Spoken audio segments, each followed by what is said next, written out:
You hang a picture frame in the house, you have a woodworking project in the garage, you're measuring down to what? Maybe 1/8 of an inch, maybe a 1/16, whatever's close enough to make it work.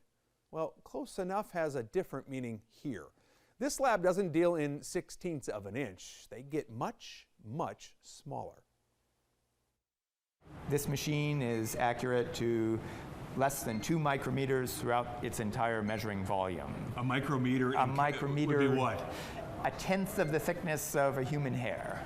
That small? Yes. This is Dr. Edward Morse. He is the director of the Center for Precision Metrology at UNC Charlotte.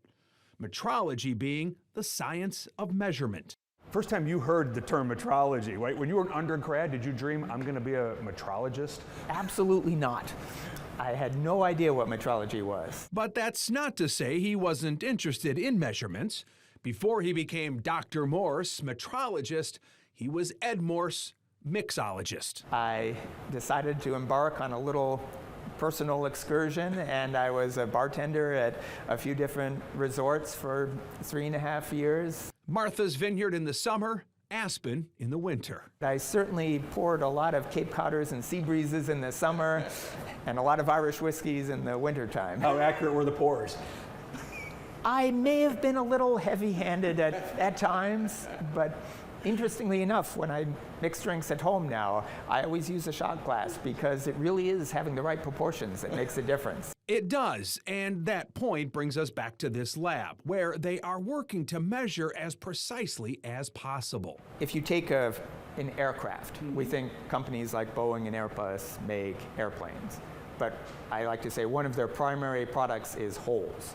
There are millions of holes to attach the components together, and they all have to be placed very accurately, so when you do bolt them up, there won't be extra strain introduced because of misalignment. Also, think about cars, the kinds whizzing by on NASCAR tracks or just cruising down the highway. So internal combustion engines have loads of high precision components, and often it's really subtle things that you have to measure in order to determine how well will they actually work. Even things like improving gas mileage on your vehicle on the highway. That's Absolutely. part of what you're studying. Right. Every little bit of geometry that makes your ride less smooth or makes components less efficient, that will absolutely affect the performance of your vehicle, either for horsepower reasons or for economy. To get those precise measurements means going to some incredible lengths. The floors in this lab are specially built to eliminate even the most subtle of vibrations, which could throw a measurement off. You can see the upper part of this 5-foot thick block that this machine is resting on, and then it has an air cushion that it rests on to reduce vibration further. And then there are the walls and the ceiling, which keeps the temperature, humidity, and pressure constant. This lab the air is 20 degrees centigrade, plus or minus 1/10 of a degree all the time. So there are a million little holes in the ceiling, and the air is forced down, and then it moves through the room and comes up through the walls. So the walls are 20 degrees as well. And that allows us to maintain very accurate temperature in here, which is critical to measuring things because everything grows and shrinks with temperature. In fact, us just being this close to this machine means the measurements will be no good. They'll have to be redone because our bodies are radiating heat.